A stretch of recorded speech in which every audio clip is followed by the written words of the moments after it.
Mga dapat alamin sa paggamit ng computer. Ang computer ay isang electronic machine na makatutulong upang mapadali at mapabilis ang iyong ginagawa. Ito ay kagamitan upang mapanatili ang mga impormasyon na iyong pinangangalagaan. Ang mga bahagi ng computer ay nagtutulungan upang maproseso at mapangalagaan ng maayos ang impormasyon. Sa panahon ngayon, halos lahat na sa atin ay gumagamit na ng computer. Malaking tulong ang naaambag ng computer sa araw-araw nating pamumuhay. Mahalagang gumamit ng computer upang mapabilis at mapadali ang isang gawain na kailangan sa paaralan o sa trabaho ng mga nakatatanda. Maaari kang maglagay ng mga importanteng datos o dokumento na hindi basta-bastang makikita o mabubuksan ng sinuman.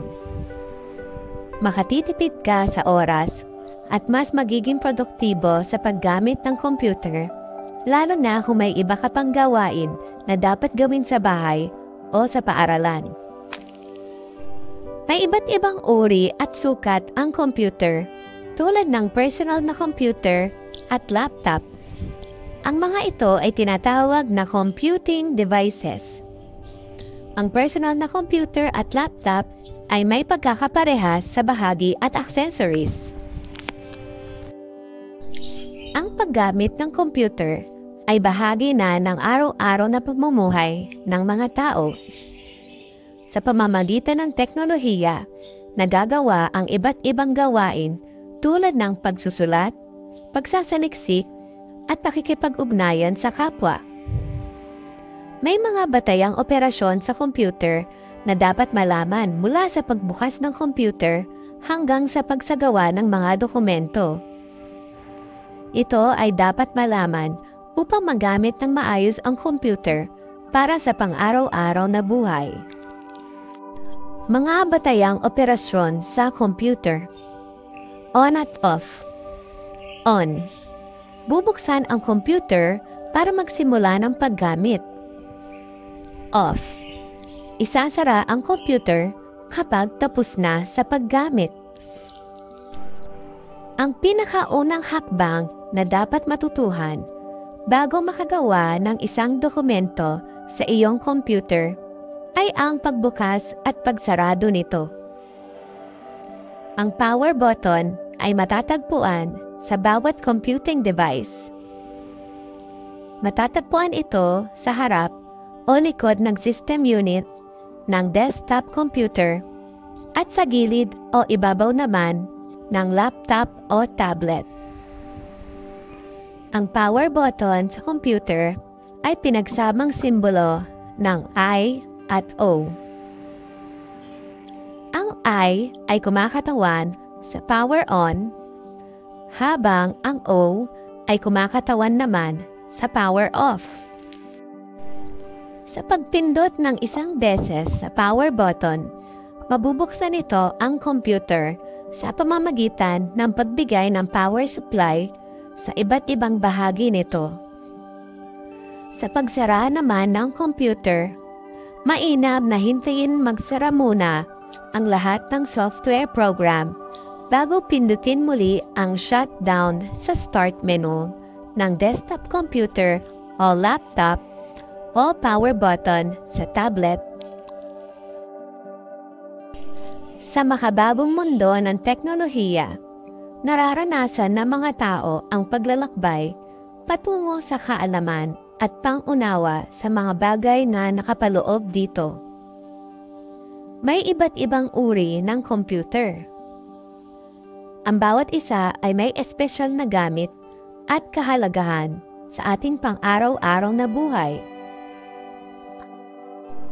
Mula sa malalaking desktop computers hanggang sa mga maliliit na smartphones. May kanya-kanyang katangian ang mga ito at kung paano sila nakatutulong sa iba't ibang larangan.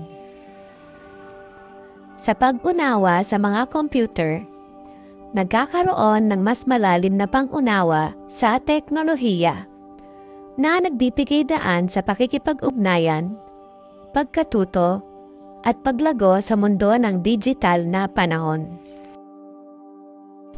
Mga uri ng mga computing devices. Desktop computer. Ito ay malaking computer na nakalagay sa mesa. Karaniwang ginagamit ito sa mga opisina o bahay para sa mga gawain tulad ng pagsusulat ng mga dokumento at paglalaro ng mga online games. Laptop. Ito ay isang portable computer na may pangunahing bahagi tulad ng processor, keyboard, display screen, touchpad, at speaker. Pinapagana ito gamit ang baterya. Ginagamit ito para sa pagsusulat, pag-aaral, paglalaro ng mga educational na laro, at iba pang personal na gawain. Tablet. Ito ay isang wireless device na may touchscreen interface. Mas magaan at mas maliit ito kaysa sa laptop. Ginagamit ito para sa pagbabasa ng electronic books, panonood ng videos, at pagsasanay ng mga educational na laro. Smartphone. Ito ay isang portable device na nakakonekta sa telecommunications network upang makatanggap at makapagpadala ng mensahe at tawag. Maaari ding gumawa dito ng mga dokumento na nagagawa mo sa isang desktop computer. Mga bahagi ng personal computer. Computer System Unit o System Unit. Ito ay bahagi ng computer na nagproproseso ng mga impormasyon o datos. May kakayahan ito mag-imbak, magbalik, at magproseso ng data. Ito ang utak ng computer dahil sa dami nitong pwedeng gawin. Makikita ito sa isang malaking metal na kahon na tinatawag na computer case. May iba't ibang device na maaari ikonekta gamit ang cable. Power button. Ang power button ay ginagamit sa pagbukas o pagsara ng computer. Ito ay makikita sa system unit. Sa pagbukas ng computer, pipindutin lamang ito ng isang beses. Samantala, sa pagpatay ng computer, pindutin ang shutdown sa start menu. Monitor. Ang monitor ay ginagamit upang makita ang mga impormasyong galing sa computer. Makikita mo rito ang mga programs, applications, files, mga larawan, at videos sa iyong computer. Ang cable ng monitor ay nakakonekta sa system unit upang ito ay gumana. Mouse. Ang mouse ay isang electromechanical device na ginagamit upang maayos mo ang mga impormasyon, teksto, mga larawan, video, o application sa iyong monitor at pag-drag ng files sa computer. Keyboard. Ang keyboard ay isang computer device na may iba't ibang keys o mga letra, mga numero, at mga simbolo. Ito ay ginagamit para makapag-type ng letra, numero, at mga simbolo sa iyong computer. Ito ay maaaring nakakonekta sa system unit gamit ang cable o maaari rin itong nakakonekta gamit ang Bluetooth. Tinatawag itong wireless keyboard. Ang mga pinipindot mong keys o mga letra o numero ay lalabas sa monitor. Hard disk drive. Ang hard disk drive ay isang storage device na matatagpuan sa system unit. Dito nakalagay ang mga impormasyon na inilalagay mo sa iyong computer. Iba pang kagamitan sa computer. Ang mga karagdagang kagamitan sa computer ay ang mga bagay na nagdadagdag at nagpapalawak sa kakayahan ng computer. Narito ang iba pang karaniwang ginagamit sa computer. Printer. Ito ay isang aparato na gumagawa ng kopya ng mga dokumento, larawan, o iba pang digital na nilalaman. Scanner. Ito ay isang kagamitang ginagamit upang gawing digital ang mga pisikal na dokumento o larawan. Speaker at headset. Ito ay mga kagamitang ginagamit upang makagawa ng tunog na nagbibigay daan sa mga gumagamit na marinig ang audio mula sa kanilang computer. Web camera o webcam. Ito ay isang camera na nakakabit sa mga computer para sa pagkuha ng video at larawan. Kadalasang ginagamit para sa video conferencing o live streaming. External storage devices. Ito ay mga kagamitang tulad ng external hard drive, USB flash drive, at memory card na ginagamit upang mag-imbak ng datos sa external ng pangunahing imbakan ng computer. External optical storage devices. Ito ay mga kagamitang ginagamit upang magbasa at sumulat sa mga optical disc tulad ng CDs, DVDs, at Blu-ray discs. Network adapters. Mga hardware na ginagamit upang ikonekta ang mga computer sa wired o wireless na mga network para sa komunikasyon. Game controllers. Ito ay mga kagamitang disenyo para sa paglalaro tulad ng joystick, gamepad, at steering wheel. AVR o automatic voltage regulators. Ito ay isang kagamitang elektroniko na ginagamit upang protektahan ang computer laban sa mga pagbabago sa boltahe ng kuryente. UPS o uninterruptible power supply.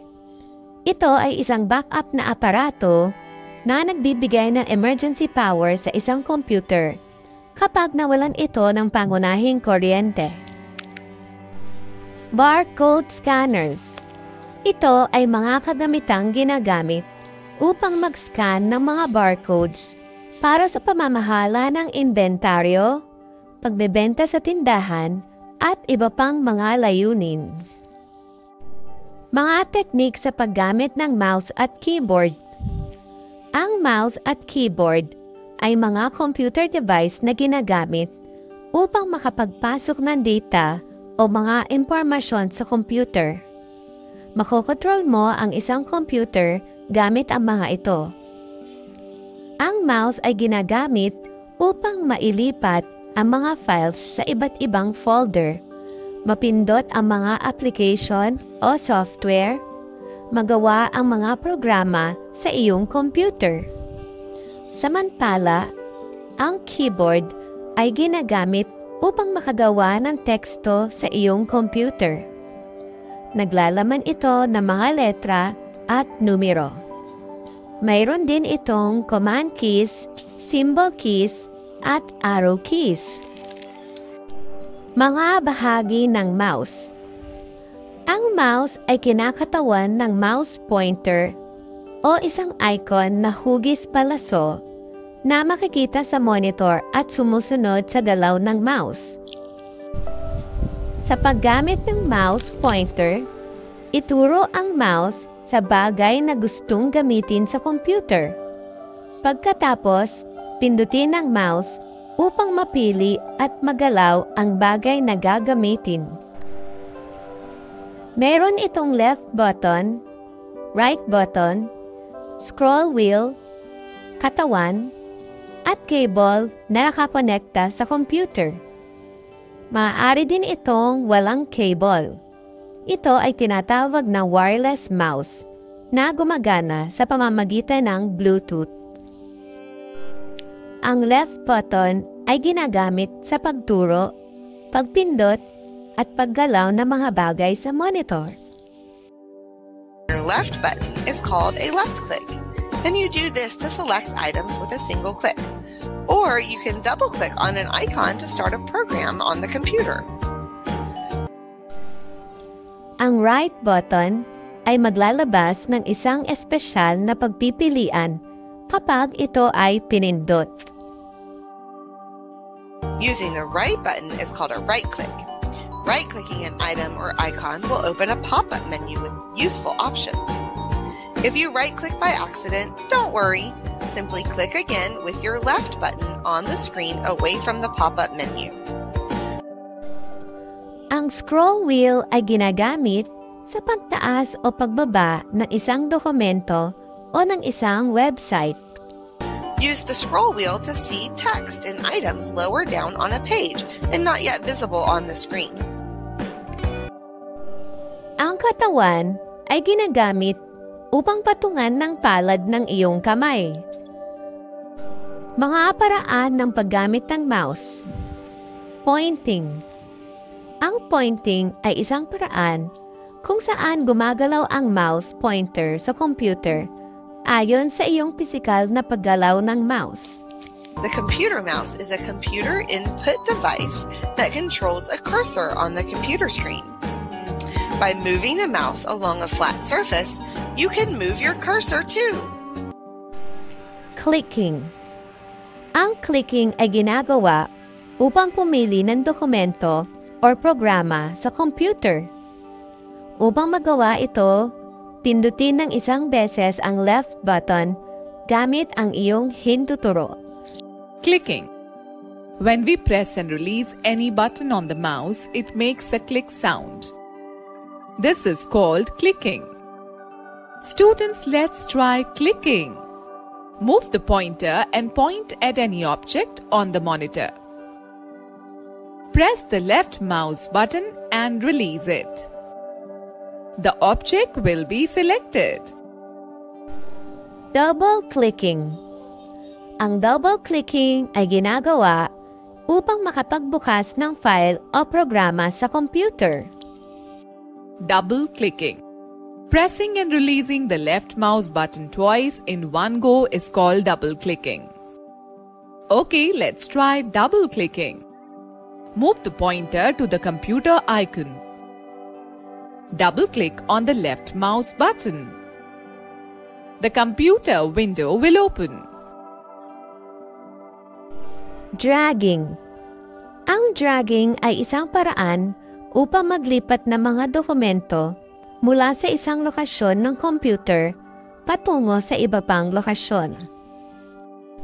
Ito ay ginagawa sa pamamagitan ng pagpindot ng left button nang hindi binibitawan habang ginagalaw ang mouse. Sa paggawa nito, maaari mo nang malagay ang iyong file o programa sa iba't ibang folder o sa kahit saang posisyon sa iyong computer. This action is used to move an item from one place to another on the monitor with the help of a mouse. Students, let's try.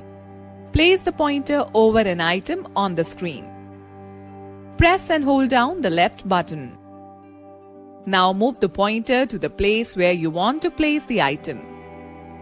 Release the button and you will see that the item has moved. Ano-ano ang bahagi ng keyboard na alam mo? Ang keyboard ay ginagamit upang makagawa ng teksto sa iyong computer.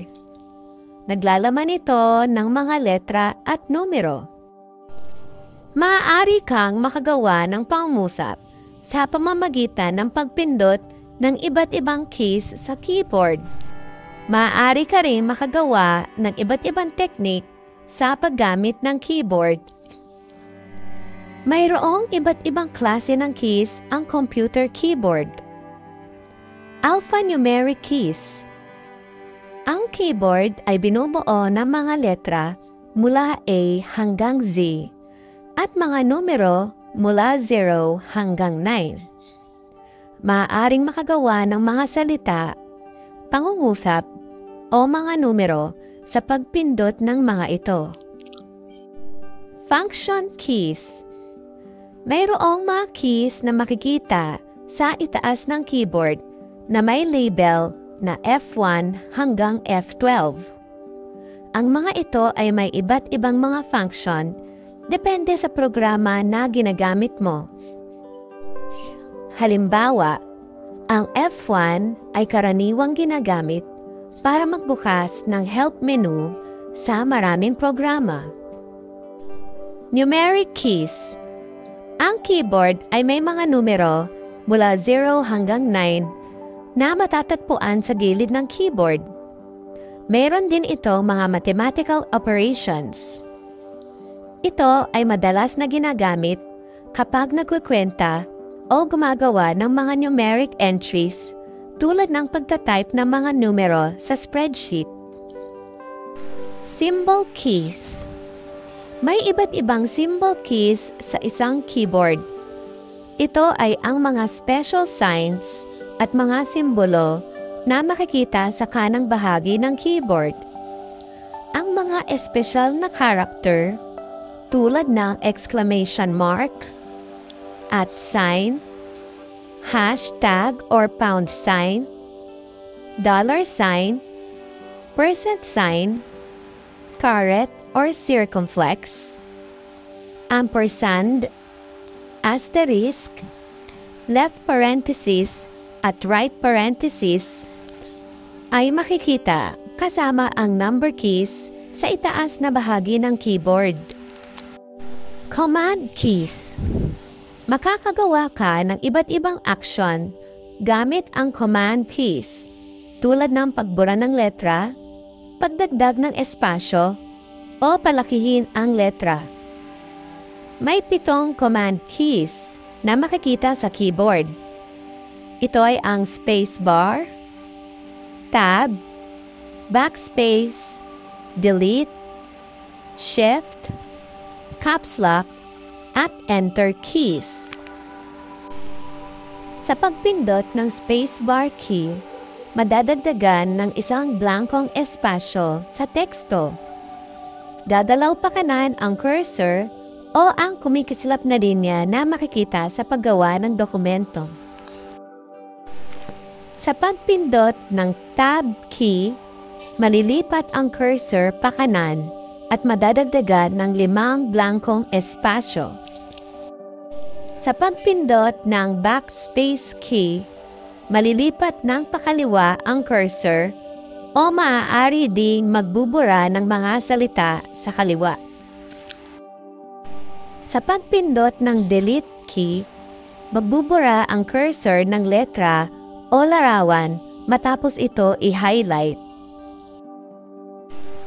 Sa pagpindot ng caps lock key, makikita sa monitor ang capital letters sa tuwing ito ay pinipindot. Sa pagpindot ng shift key at kaparehang key, makakagawa ito ng iba't ibang command. Kapag pumindot ng shift key kasama ang isang letter key, makakagawa ito ng capital letter. Walang magagawang command kung tanging shift key lamang ang pipindutin. Kapag pinindot mo shift key kasama ang isang number key, makakagawa ito ng isang simbolong makikita sa itaas na bahagi ng number key. Sa pagpindot ng enter key, magagalaw ang cursor papunta sa susunod na linya.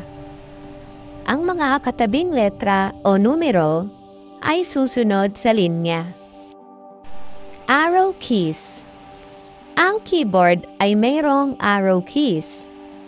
Ang arrow keys ay ginagamit upang malipat ang cursor sa iba't ibang direksyon. Pataas, pababa, pakanan, at pakaliwa. Nakatutulong ito habang nagbabasa o nagtatype ng mga dokumento. Alam niyo ba na ang pangalang QWERTY ay hango sa unang 6 na titik sa keyboard at ginamit para sa mga unang typewriter noong 1870s? Ito ay itinaguyod ni Christopher Latham Sholes, kasama ang kanyang mga inventor, na nagpatent sa unang typewriter na may QWERTY layout noong 1878. Tandaan, ang pinakaunang hakbang na gagawin upang magamit ang computer at makagawa ng isang dokumento ay ang pagbukas ng power button. Ito ay matatagpuan sa bawat computing device at kadalasang matatagpuan sa harap o likod ng system unit ng desktop computer at gilid o ibabaw naman ng laptop o tablet. Matapos naman gamitin ang computing device, siguraduhing sarado na ang lahat ng software program bago pindutin ang shutdown sa start menu ng desktop computer o laptop o power button sa tablet. Mahalagang idea.